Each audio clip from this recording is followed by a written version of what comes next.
do this. This is ROC. This is ROC. This is the race of champions. It's great, very fun. Welcome to Barbados.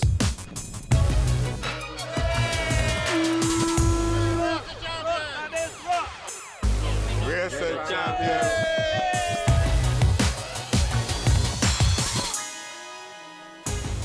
Fantastic weather at Bushy Park, Barbados for the Race of Champions, back to its roots on an outdoor circuit for 2014 after years in prestigious stadium tracks around the world. Before the lights go green for the Race of Champions, let's take a look at how this unique competition works. ROC is a knockout tournament. Through a series of head-to-head races in identical cars on a parallel track, the stars are fighting it out to be crowned the Champion of Champions. The event starts with a group stage. 4 racers take each other on in a variety of cars, demanding different skills and testing each competitor's technique. Yeah, it's a very big challenge to drive all those cars. There are some that you feel better than others. There are cars where you think, oh my goodness, the truck this year looks quite big. You say, how can I drive that one? The most successful 2 drivers from each group move on to the quarter-finals. Then it's a head-to-head, no second chances, knockout competition to progress into the semi-finals and then the grand final. For the grand final, it's head-to-head, best of 3 in potentially 3 different machines to decide who will be the next Champion of Champions. The current master, Romain Grosjean, is desperate to defend his title.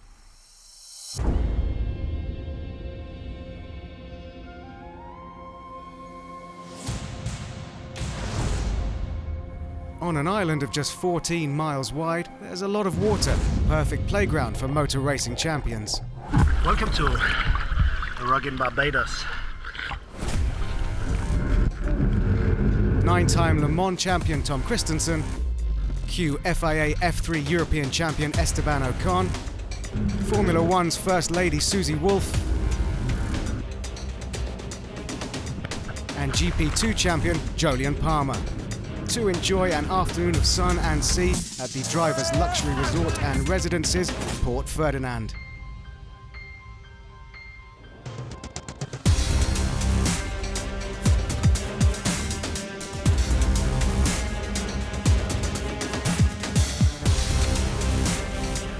That was absolutely amazing.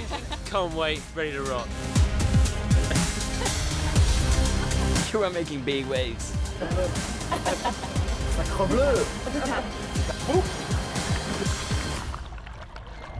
Back to dry land and back at the track. Let's now jump on board with F1 legend David Coulthard.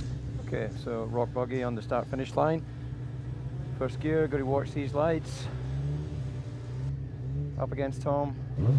First red, second, third, fourth, fifth. And go. And through the first chicane. Trying to feel where the grip is this morning.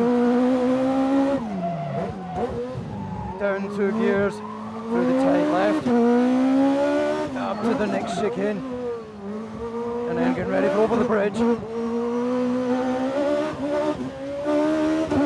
the bridge, down into the hairpin. Through the hairpin. Out of there into sharp left. Through the chicane. It's tight. To the last corner, that's where I went off yesterday. Oversteer. Out onto the start finish straight. Down across there. Down to the chicane. Into the long left on the outside. Into another left.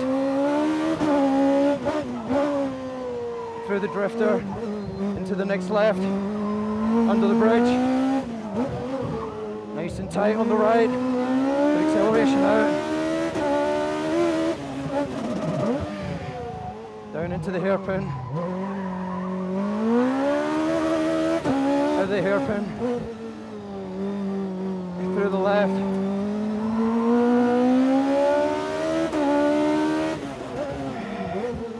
To the next left, out of the last turn, oversteer, slower than Tom, finish.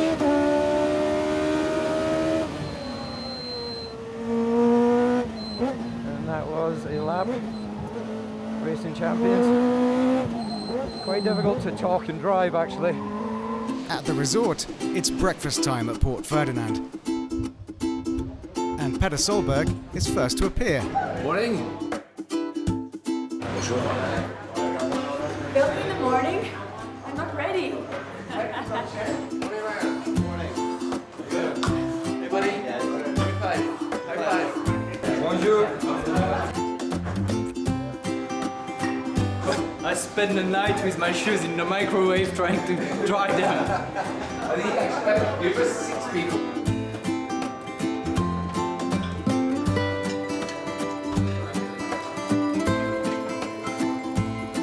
You run away yesterday. I was gone. Oh, no, he was smart. Because everybody else felt in the water. And my teammate DC saved me. He said, "We don't throw ladies in the pool," and he saved me. So I'm very, very thankful. It was a lot of fun. We had, I got out of there just before everybody got pushed in the pool. So.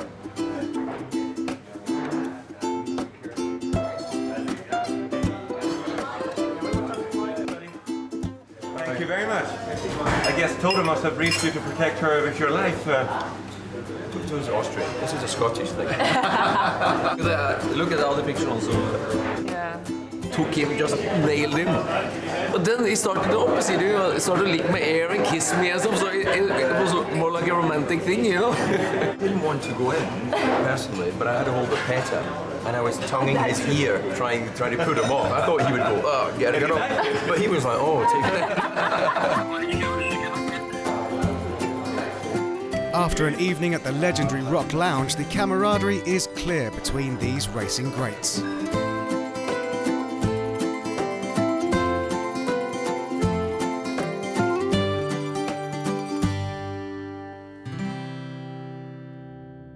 Time for business. No teammates, champion versus champion. The 16 drivers were ready to rumble. Word of mouth had spread around the island. A huge crowd was ready to rock.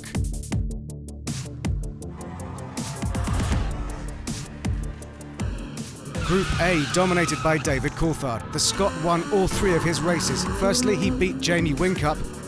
Although the Australian was faster, a 5-second penalty sealed victory number 1.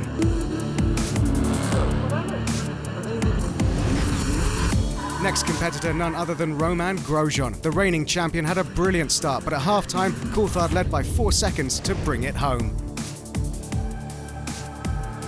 Third heat, third victory. The former Formula One winner even felt comfortable in the stadium super trucks. On the contrary, Mick Doohan spectacularly struggled. I see some dust coming off there. Jamie Whincup was runner-up in Group A. The 6-time V8 Supercar champion learned from his mistake against Coulthard, so didn't give Mick Doohan a chance. In the Ariel Atom Cup, he won by 1.3 seconds. For qualification, the decider was between Romain Grosjean and the Aussie. Whincup withstood the pressure to kick the Frenchman out of the competition and crush his dream of defending the title. He was mad. The 2012 Champion of Champions only managed 1 victory against Mick Doohan, and even that was very close. Grosjean was out and headed off to wind down. In Group B, Susie Wolff took last place. Having claimed the runner-up spot in the Rock Nations Cup, Wolff had to accept the strength of the rest. Only against Petter Solberg did she come close. Third place was local hero Rhett Watson. His victory against Susie Wolff a highlight for the crowd in the grandstand. Against Solberg and Busch, however, the Bajan had to learn the hard way. Petter Solberg enjoyed the battles, although he was forced to call upon all his experience in Group B. The winner of the Nations Cup triumphed over Watson and Wolff. Like American Kurt Busch had also managed, Heat 12 was the decider. Both would go through, but who would be on top? It was Busch who was victor.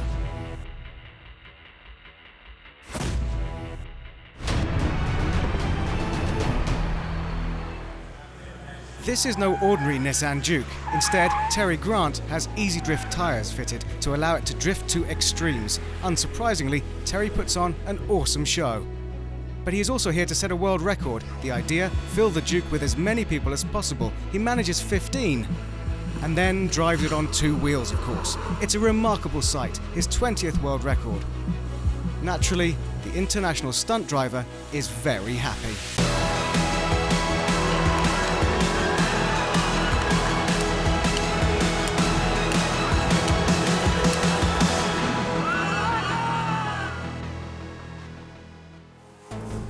Back to the competition with Group C. Paquito Lopez with the better start, but young gun Esteban Ocon showed his skills with the KTM crossbow to take the first victory of the group.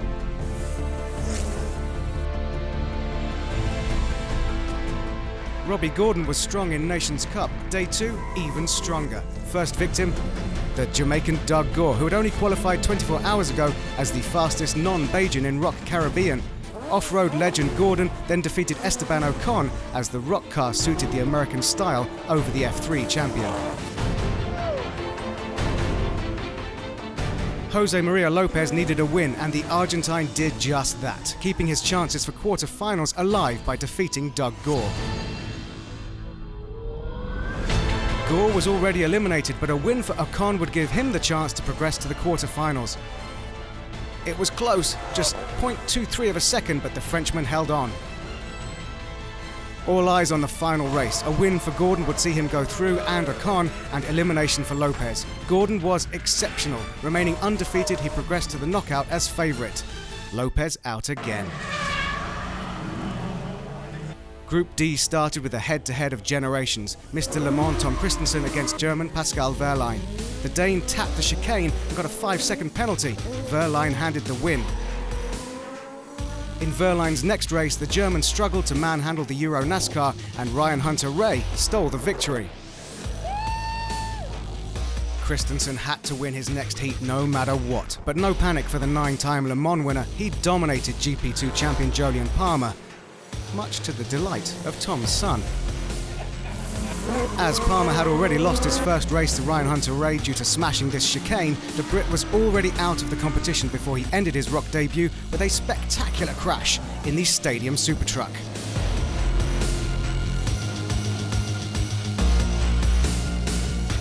Wehrlein had mastered this machine and progressed to the quarter-final with this win. Hunter-Reay was undefeated, which put Tom Christensen into a do-or-die situation in the challenging Stadium Super Truck.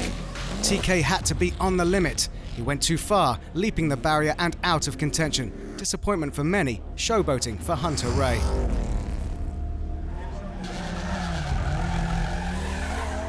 A fan favourite of the Race of Champions is the Audi S1 Group B rally car. The vehicle that took Stig Blomqvist and Audi Sport to the World Rally Championship in 1984. For the rally-mad Bajans, seeing Stig in this car is a real treat.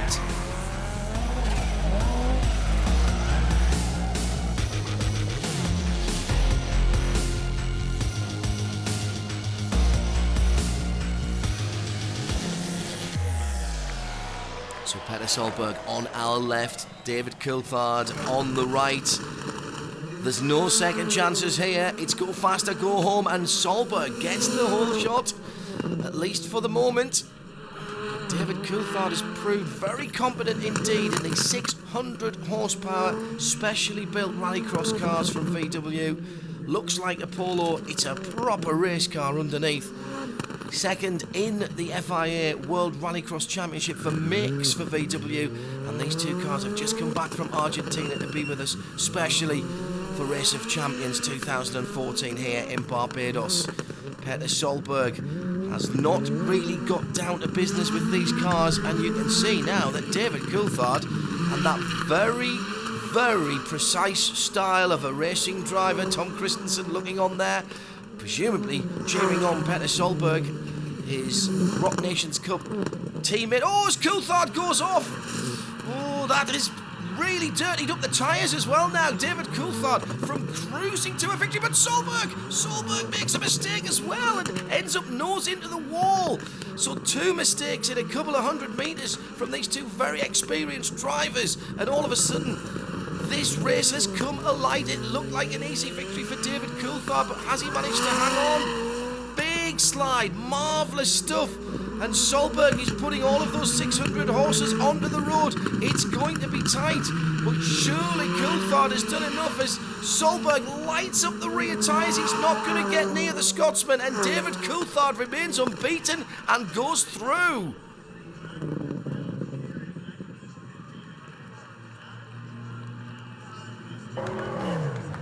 Hell, that was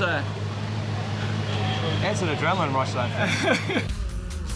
The race for the second ticket in the semi-final was between Kurt Busch and Jamie Whincup. The wonderful Audi R8 flew, but it was the Aussie who would prevail. Next to go in the quarterfinals, undefeated Robbie Gordon facing Pascal Wehrlein. The American without second gear had no answer to the smooth DTM driver who made it to the semis.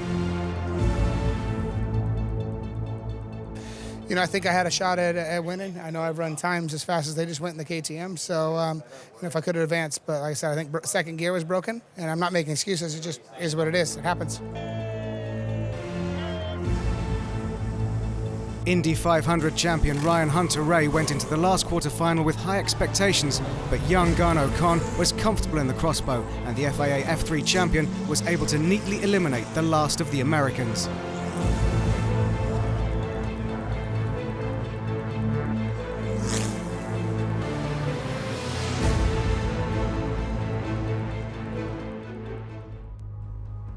A new competition for the Race of Champions 2014 is the ROC Skills Challenge presented by Tag Heuer. Don't crack under pressure. Precision driving, a real test for these legends.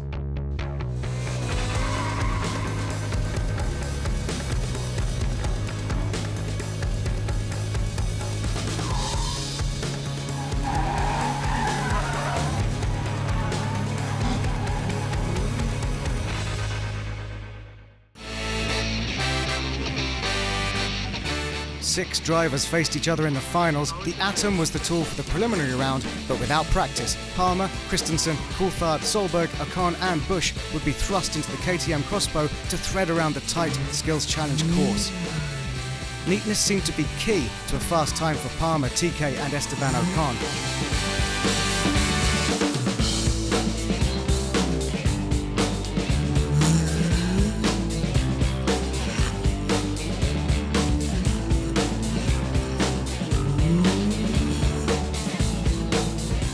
But it was easy to make a mistake, as Kurt Busch and David Coulthard spectacularly proved, cracking under pressure.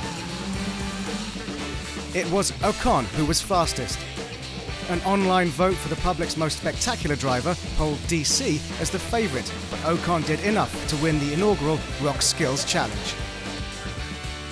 Back to the Race of Champions, and we're at the semi-final stage. David Coulthard, Jamie Whincup, Pascal Wehrlein and Esteban Ocon. Watch for the start and see who gets it. Ooh, it's tight. All that power going through the Michelin tyres at the back. Michelin build brilliant tyres, but even they can't put all of that Audi power down in one great lump, as we just saw David Coulthard launch.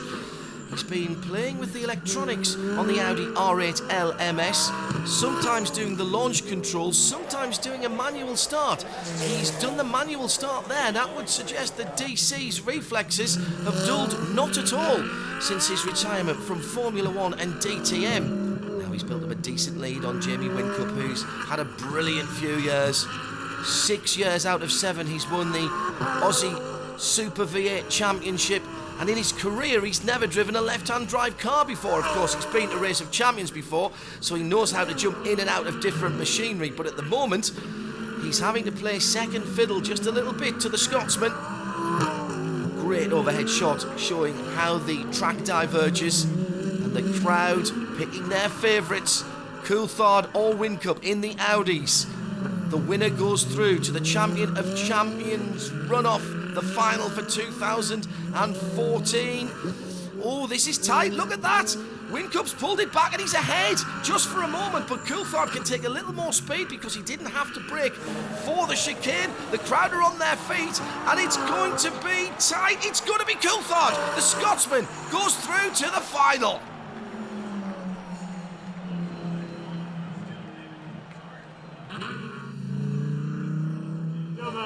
It was very close, wasn't it?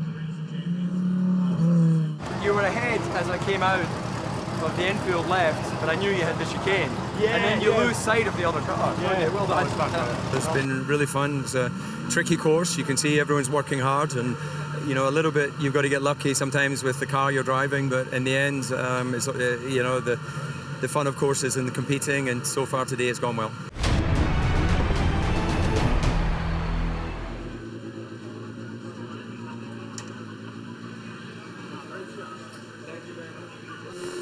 Two newcomers, no time for nerves. It's all about the here and now, the next couple of minutes. And Wehrlein from the inside, the German in the darker of the two ROC cars, gets a great start. Esteban Ocon on the outside for France, but it's not about countries now. It's man against man, and these two youngsters, well, we've seen, haven't we, in the past, youngsters coming through Race of Champions and really establishing themselves on the world scene. Wehrlein looks neat. Oh, that's in the wall for the Frenchman. That could be a real problem. And it was. For Ocon, the contact was too much, damage to the car and to the frustration of his father. He could not fight back. Wehrlein into the final.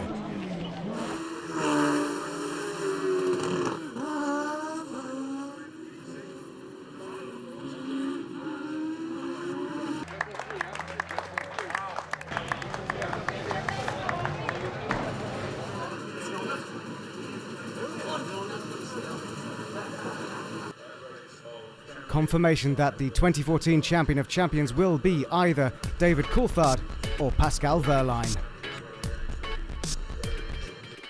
Another highlight for the crowd, the spectacular flying show of the KTM-X riders and the Stadium Super Trucks. Completely different vehicles, but the same incredible height.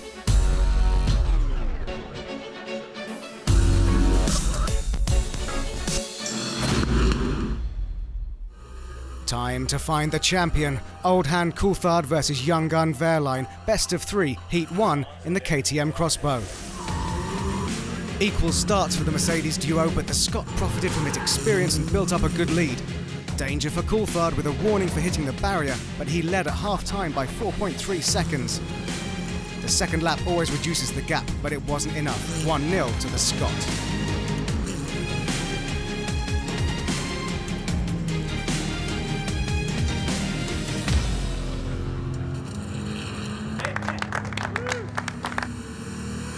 Simple maths for Pascal Wehrlein now. He's got to win it from the outside as he goes down to the first chicane. David Coulthard already putting the pressure on the inside. These Ariel Atom Cup cars have been brilliant this weekend. I have to say, I fancy driving one of these myself. A real racer's favourite. Now here's where the track splits. Up and over, round and under. At the moment, nobody really showing their hand, and Wehrlein's got to get a wiggle on here and push harder. Down to the downhill hairpin. He looks across. Oh, was that a mistake there? Looked like he turned in and then had to make an adjustment. That is going to cost him a wee bit of time. It's going to cost him a bit more than that, as David Coulthard is millimetre perfect through the back straight chicane onto the final corner for the first time for him. Remember, there's still another kilometre to go as he crosses the line. Now, what does the Tag Heuer timing say? It says it's a big lead. Wow, that is almost 3.5 seconds. That's an awful lot for Wehrlein to pull back, and he has to do it, of course, to take this to a decider. Don't ride the curbs on the inside now. Look at those skid marks straight into the wall. That would have been a bad thing to do for Coulthard. He avoids that. Now get the gear changes down through the gearbox. Remember, it's an H pattern here. No clever driver aids. This is all about skill and experience, and Wehrlein doesn't have the experience of Coulthard. He's been here before. He's been a beaten finalist, remember, at Wembley. He's got the experience of the ROC final, and Wehrlein's gone off. Oh, goodness me, that's exactly what happened to Coulthard in the ROC Nations Cup yesterday. This time it's the youngster that tracks, and David Coulthard becomes the 2014 Champion of Champions. Coulthard missed out in the Nations Cup and the Race of Champions in 2008 against Sebastian Loeb, but now the Scot has finally claimed the Race of Champions title.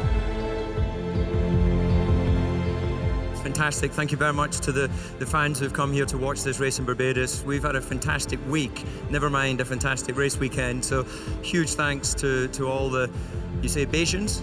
Is that correct? All the wonderful people of Barbados, and of course Frederick and his team from ROC. Yeah, I'm retired, but it's lovely to get another trophy, so thank you for that. It was a pleasure for me to be here, to drive the Race of Champions. It was so much fun, yeah, but at the end David was really quick.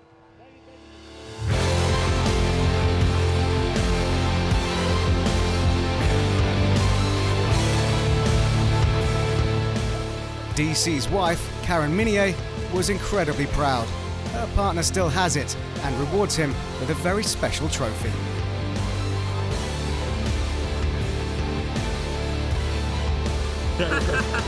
Well done, Frederick. Congratulations. Really fantastic. What a mix.